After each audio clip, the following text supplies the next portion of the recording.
vamos hasta Colombia ahora, Jorge. Ya estamos con la siguiente entrevistada. Se trata de Alejandra Trujillo para hablar de las elecciones en este país. Alejandra, buenos días. Hola, muy buenos días y muchísimas gracias por la invitación. Un saludo para todos y para todas. Alejandra, muchas gracias por acompañarnos. Jorge Cano y Verónica Calvopiña de Entrevistas Wambra te saluda. Colombia llega a una jornada histórica de votaciones en segunda vuelta hacia la presidencia de la República, y digo histórica por la confrontación de planes de gobierno, ideas, tendencias ideológicas. Por un lado, el pacto histórico que en primera vuelta logra un nivel de votación bastante importante, la presencia de Francia Márquez, simbólica para el pueblo no solo afrocolombiano, sino sectores populares, las mujeres también representadas en esa vicepresidencia, y por otro lado una propuesta de lo que en estos últimos años se ha llamado como outsider, hablando contra el sistema de los partidos, contra los políticos, replicando en sus declaraciones también algunos vicios políticos, no queriendo asistir a los debates, en fin. ¿Cómo llega el pueblo colombiano? ¿Hay esta división tan fuerte entre las tendencias o esto es algo que nada más lo estamos viendo en los medios de comunicación? No, sin duda, hay un cambio, digamos, importantísimo en Colombia, un giro político que marca una diferencia y que marca, digamos, un momento distinto en la historia política del país.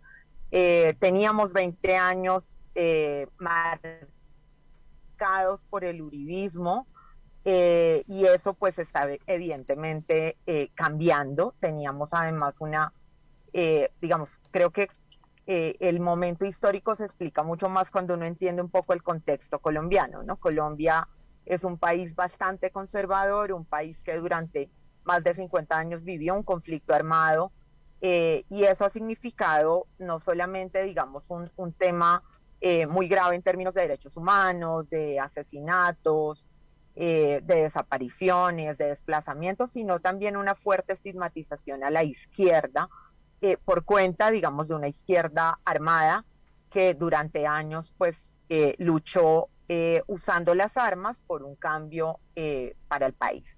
Después de la firma del acuerdo de paz, creo que no hay duda en que Colombia empezó a cambiar, ¿no? Entonces, a pesar de los resultados del plebiscito, que uno diría un poco, bueno, ¿dónde está el cambio? Lo cierto es que el país sí empezó a hablar de nuevas agendas. O sea, antes el país hablaba sobre todo de finalizar el conflicto armado, pues porque vivir en medio de un conflicto armado es muy complejo.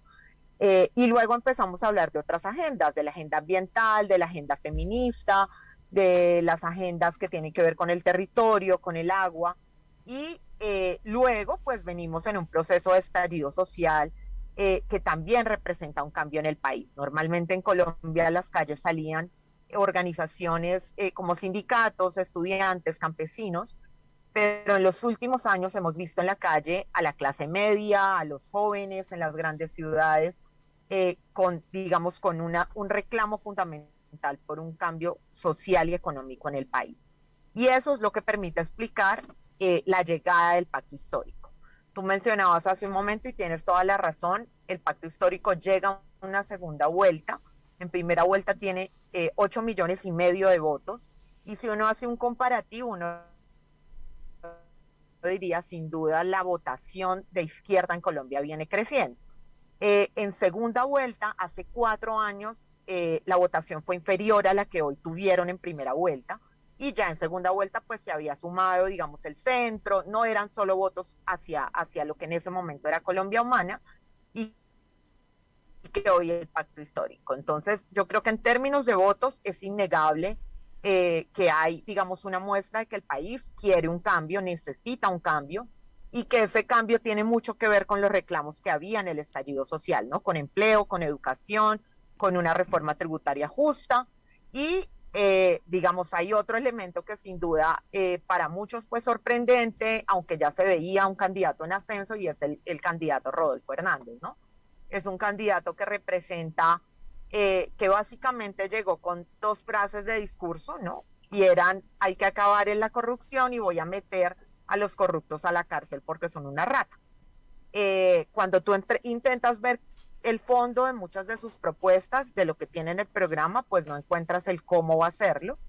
Pero lo que es mucho más preocupante es que es muy contradictorio lo que está en el programa con lo que él ha dicho las últimas semanas. Y bueno, tal vez por eso y esa es la explicación de que no quiere ir a un debate, ¿no? El programa es muy distinto a lo que él dice, por ejemplo, en Twitter y a lo que dice cuando lo entrevistan, ¿no? Cuando lo entrevistan creo que saca lo más conservador que tiene y allí pues sin duda hay una alerta muy grande, por ejemplo, entre las organizaciones de mujeres y feministas, porque él ha usado frases como las mujeres en política no gustan, las mujeres deberían estar en la casa cuidando a sus hijos, solo que como hay una situación económica tan grave, pues las mujeres tuvieron que salir a trabajar, pero lo ideal es que estén en la casa.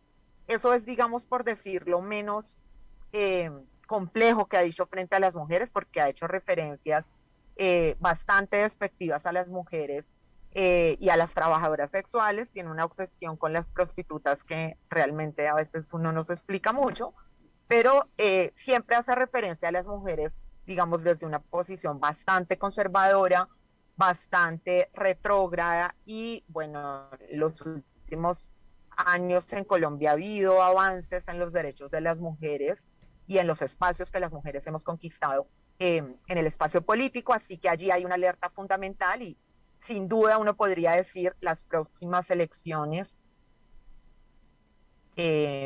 van a estar un poco en manos nuestras, en manos de las mujeres, porque el censo electoral tiene más mujeres, pero además porque creo que allí es donde hay como una de las mayores alertas de retrocesos, ¿no? No es la única, he hecho referencias también a los derechos laborales, por ejemplo, ¿no? Deberíamos trabajar 10 horas, solo media hora de almuerzo porque uno no necesita más para almorzar. Y ese tipo de comentarios que muestran de verdad a alguien que no parece muy respetuoso de la institucionalidad ni de los derechos que tenemos consagrados legalmente. Entonces, ahora, Alejandra, no es solamente algo que están viendo afuera, hay una tensión muy fuerte en Colombia. Ahora, Alejandra, mucho con este voto y con la pérdida del candidato del uribismo se hablaba del fin de un momento político justamente de este uribismo, pero a la vez también se ve como algunos pactos de esta tendencia con justamente Rodolfo Hernández. ¿Qué tan cierto es esto de que el uribismo se acaba luego de 20 años? A ver, yo diría que sí ha perdido centralidad el uribismo, ¿no? De hecho, el Centro Democrático en el Congreso perdió curules, mientras que, digamos, las fuerzas progresistas que incluyen a la izquierda y al centro tenían hace 4 años, en el Congreso que está terminando, tenían alrededor del 18%, hoy representan casi el 35%. Entonces uno diría, si pierde curules el uribismo, si gana curules la izquierda. Y efectivamente ya no hay una centralidad en la figura de Uribe, o sea, ya no está esta sensación de, o sea, tenemos hoy un presidente que básicamente su único mérito es que era el candidato de Álvaro Uribe. No ha tenido ningún otro mérito, no lo tenía para ser elegido y lo ha demostrado en su gestión, que creo que hace parte de la explicación de entender por qué la situación hoy del uribismo.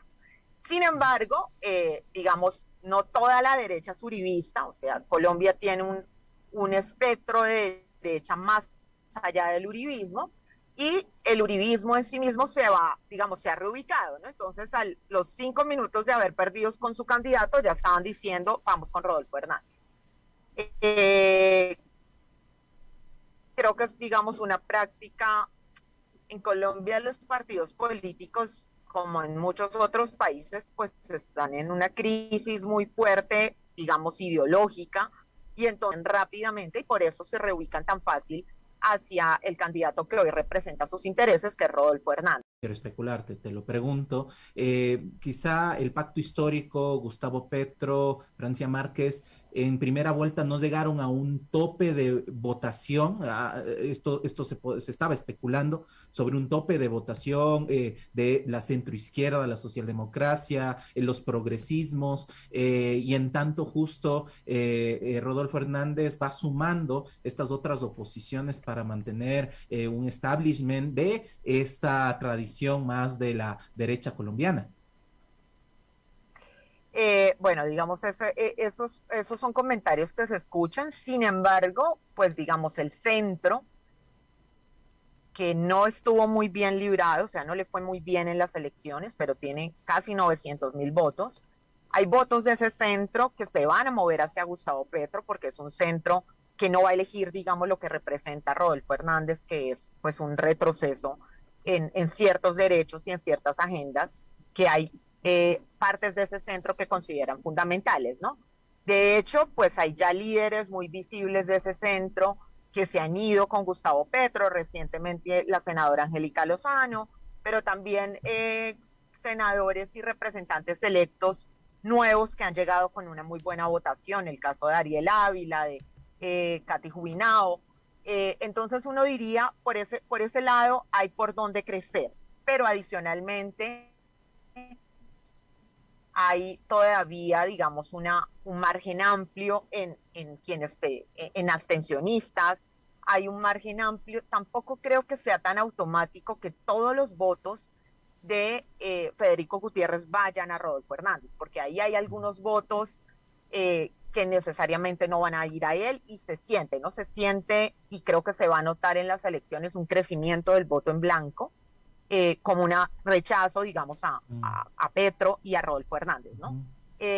Si me lo preguntas hoy, eso varía, pero hoy, digamos, yo creo que las opciones que tiene Gustavo Petro de crecer son reales, lo muestran las encuestas, y lo muestra mucho más cuando logra explicar mejor sus programas y sus ideas. Yo creo que, y hay, digamos, la izquierda y los progresismos a veces le cuesta mucho la autocrítica. Yo creo, uno, que no habían valorado mucho al candidato Rodolfo Hernández, o sea, había habido de alguna manera, una invisibilización de lo que podría llegar a ser, y el candidato se creció demasiado en un país donde lo que sí es claro es un hastío por los políticos, por la corrupción y por la forma tradicional de hacer política.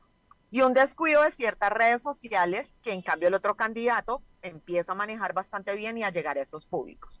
Entonces, como conclusión yo diría, yo sí creo que hay por dónde crecer en el caso de Gustavo Petro. Desafortunadamente no era mucho el tiempo, pero yo creo que efectivamente se nota un crecimiento en términos sobre todo de ciertas agendas que sí muestran una diferencia clara entre ellos dos, ¿no? La agenda medioambiental, por ejemplo, la agenda de los derechos de las mujeres, la agenda económica del país. Y ahí hay unos cambios que van a significar un crecimiento en votos. Insisto, no creo que todos los votos de Federico Gutiérrez vayan directamente a Rodolfo Hernández, y tampoco creo que esa votación de Rodolfo Hernández sea una votación, digamos, que se vaya necesariamente a mantener.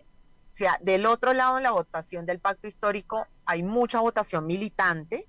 O sea, el pacto histórico es de las primeras veces que la izquierda se junta en Colombia, eso también es una novedad, no solamente en partidos, sino también con movimientos políticos y movimientos sociales, ¿no? Hoy, por ejemplo, el sindicalismo que representa cerca de 1 millón de afiliados, está institucionalmente con el pacto histórico. Y eso, pues, es un experimento, es algo nuevo. Y del otro lado, les decía, yo creo que esos votos de Rodolfo Hernández, ahí hay mucho voto de descontento, pero pues la verdad es que él cada vez que da una entrevista dice un par de cosas que hay mucha gente que le molesta, ¿no? Ahora también, Alejandra, en un país, por ejemplo... Sí, perdón, para finalizar de manera muy rápida, también hemos visto en las últimas elecciones de acá América Latina esta recurrencia a hablar de Venezuela como un mal ejemplo, digamos, casi que si la izquierda toma el poder todo se va a convertir en Venezuela. ¿Cómo ha estado este ambiente en Colombia? Yo diría que se siente un poco menos que hace 4 años. Se siente un poco menos de cara a que, y eso creo que ha sido un acierto de Gustavo Petro y del pacto histórico, digamos, en un sentido ideológico, pero también en un sentido pragmático. En un sentido ideológico, porque sin duda yo creo que esta es una nueva izquierda, y es una nueva izquierda, voy a mostrar solamente una señal, es una nueva izquierda porque, por ejemplo, propone un nuevo modelo socioeconómico que implica salir del extractivismo. Y esa, digamos, ola anterior de las izquierdas en nuestro continente, pues no hablaba de dejar el extractivismo y no había, digamos, en el centro una preocupación medioambiental. Hoy el pacto histórico la tiene. Y pragmáticamente, pues porque Gustavo Petro ha sido digamos, muy exitoso en mostrar sus diferencias con Venezuela, de hecho sus distancias con el chavismo, su distancia con Maduro, y eso creo que ha sido un acierto. Entonces se siente mucho menos. Sin embargo, claramente todavía está el fantasma de va a haber expropiación, el fantasma de ya pasamos de no querer ser Venezuela a ojo que vamos a terminar como Chile, el nuevo país comunista. O sea, ya reencauchamos el discurso del comunismo a Chile, pues que está lejos de estar en una lógica comunista o en un modelo comunista.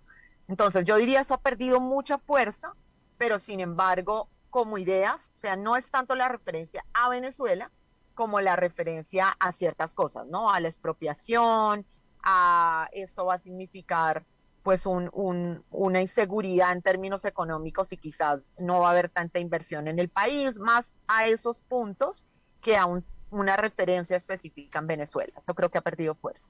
Alejandra, muchísimas gracias por esta entrevista. Sí, sí.